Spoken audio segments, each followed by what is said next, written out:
आज हम बात कर रहे हैं एक ऐसी खबर की जिसका सीधा असर आपके बच्चों की पढ़ाई और आपकी जेब पर पड़ने वाला है। क्या आपके बच्चे के स्कूल की किताबें बदलने वाली है? क्या अब स्कूल अपनी मर्जी से कोई भी किताब चला पाएंगे? क्या एनसीईआरटी और एससीईआरटी की किताबें अब जरूरी नहीं होंगी?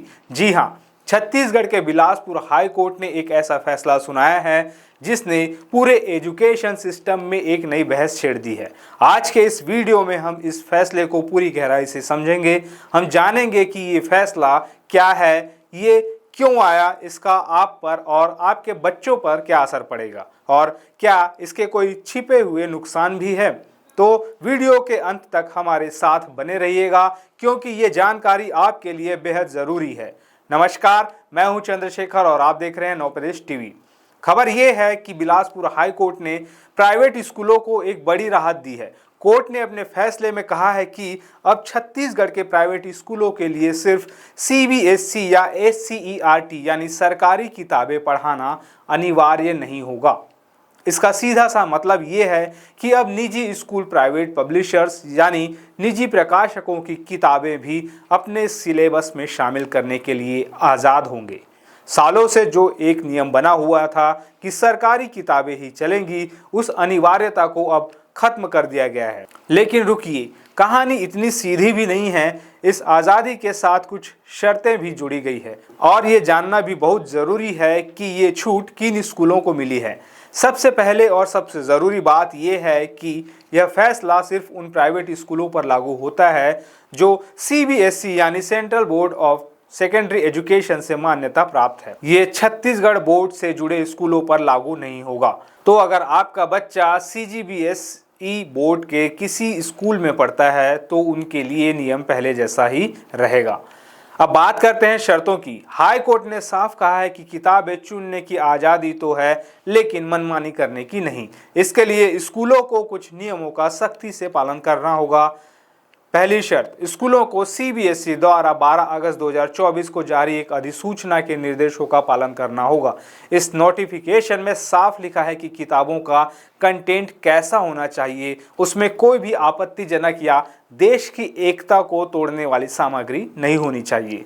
दूसरी शर्त, हर स्कूल को अपनी वेबसाइट पर उन सभी किताबों की लिस्ट अपलोड करनी होगी जिन्हें उन्होंने अपने सिलेबस के लिए चुना है। इससे पारदर्शिता बनी रहेगी और माता पिता को पता होगा कि उनके बच्चे कौन सी किताबें पढ़ रहे हैं।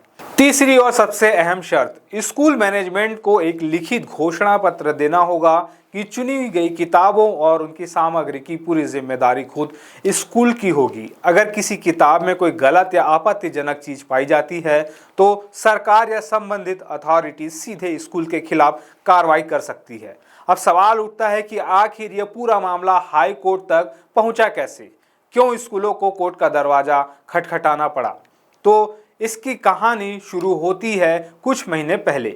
हुआ ये कि आने वाले सत्र 2025-26 के लिए प्रदेश के 11 जिलों के जिला शिक्षा अधिकारियों ने एक आदेश जारी कर दिया। इस आदेश में कहा गया कि सभी प्राइवेट स्कूलों को, चाहे वो किसी भी बोर्ड के हों, सिर्फ और सिर्फ एनसीईआरटी या एससीईआरटी की किताबें ही पढ़ानी होगी।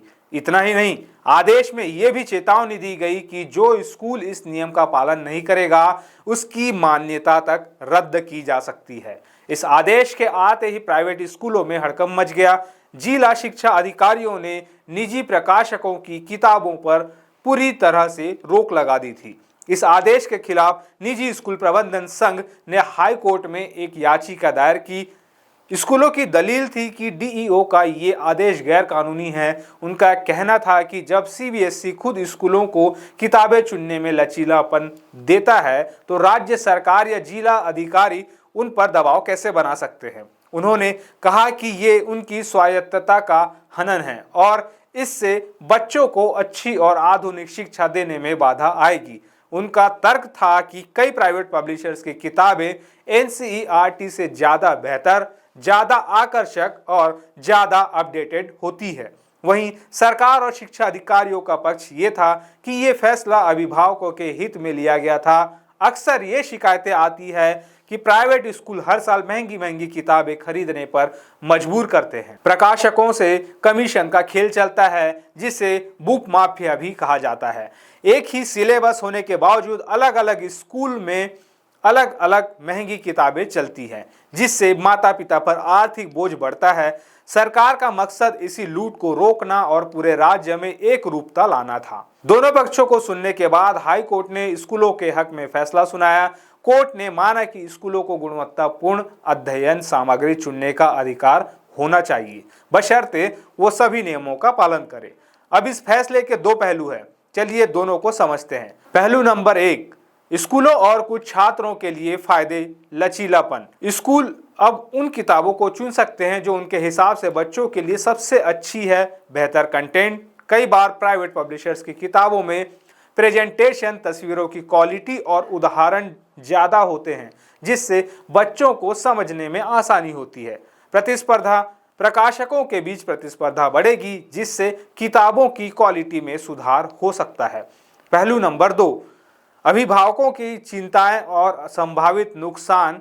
महंगी किताबें, ये सबसे बड़ी चिंता है। क्या स्कूल अब फिर से मनमाने ढंग से महंगी किताबें नहीं थोपने लगेंगे? कमीशन का खेल। क्या स्कूलों और प्रकाशकों के बीच कमीशन का वो पुराना खेल फिर से शुरू हो जाएगा, जिसका सीधा बोझ माता पिता की जेब पर पड़ता है? एक रूपता की कमी। एक ही शहर के अलग अलग सीबीएसई स्कूलों में एक ही क्लास के लिए अलग अलग किताबें होंगी, जिससे भ्रम पैदा हो सकता है। हर साल किताबें बदलना। कई स्कूल हर साल किताबों का सेट बदल देते हैं, ताकि पुराने स्टूडेंट्स की किताबें नए स्टूडेंट्स इस्तेमाल न कर सके। इस फैसले के बाद ये चलन बढ़ सकता है। तो अब सवाल ये है कि एक अभिभावक के तौर पर आपको क्या करना चाहिए? सबसे पहले घबराए नहीं, ये फैसला स्कूलों को जिम्मेदारी भी देता है। आप पहले से ज्यादा जागरूक बने। स्कूल की वेबसाइट चेक करें। नए सत्र की शुरुआत से पहले अपने बच्चे के स्कूल की वेबसाइट पर जाकर बुक लिस्ट जरूर देखें। सवाल पूछें। अगर आपको लगता है कि किताबें जरूरत से ज्यादा महंगी है या कंटेंट सही नहीं है, तो स्कूल मैनेजमेंट से सवाल पूछने में संकोच न करें। पारदर्शिता की मांग करें।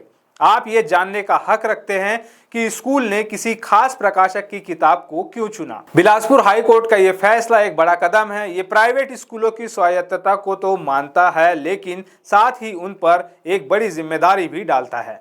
ये फैसला किताबों की आज़ादी और अभिभावकों की जेब के बीच एक संतुलन बनाने की कोशिश करता है।